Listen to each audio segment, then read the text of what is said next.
صحراؤں کو ہم جو بڑھتے ہیں تو بڑھتے ہی چلے جاتے ہیں، اور ہم سے واقف ہے یہ دریا، یہ سمندر، یہ پہاڑ۔ ہم نئے رنگ سے تاریخ کو دہراتے ہیں، ہم نئے رنگ سے تاریخ کو دہراتے ہیں۔ وطن کسی قوم یا نسل کا نہیں ہوتا صدر علی وقار، ہر اس شخص کا ہوتا ہے کہ جس کا دل وطن کی محبت میں دھڑکتا ہو، کہ جس کی جان ناموس وطن پر قربان ہو، کہ جس کی ہر سوچ کا زاویہ قوم و ملت کی ترقی میں گھومے۔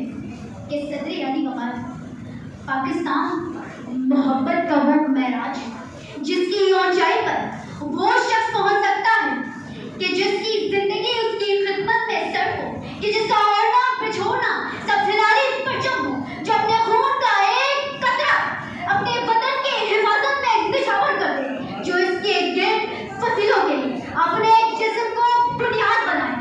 کیونکہ صدر علی وقار پاکستان ہم سب کا ہے، اس کی حفاظت ہم پر واجب ہے، اور اس کی ناموس پر مر مٹ جانا 2300 کروڑ انسانوں پر، 2300 کروڑ پاکستانیوں پر واجب ہے۔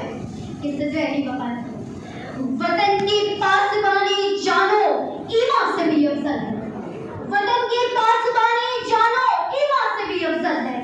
میں اپنے ملک کے خاطر کفن بھی ساتھ رکھتا ہوں، میں اپنے ملک کے خاطر کفن بھی ساتھ رکھتا ہوں۔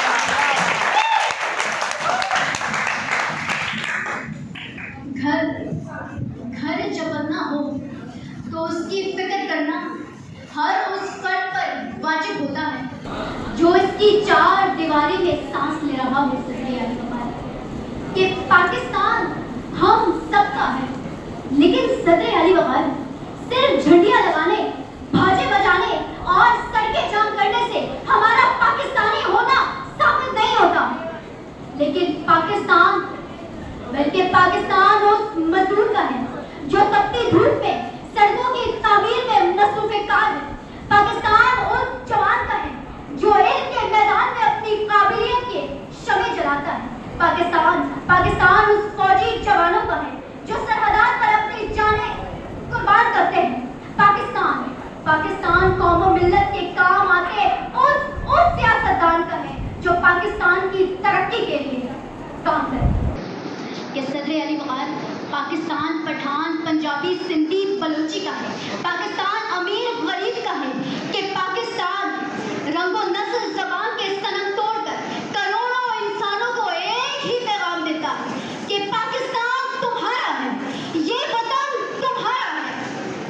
اس چمن کے پھولوں پر رنگو آپ تم سے، اس زمین کا ہر ذرہ آفتاب تم سے ہے، یہ فضا تمہاری ہے، بحروبر تمہارے ہیں۔ کہکشاں کے یہ جانے راہ گزر تمہارے ہیں، کہکشاں کے یہ جانے راہ گزر تمہارے ہیں۔ شکریہ۔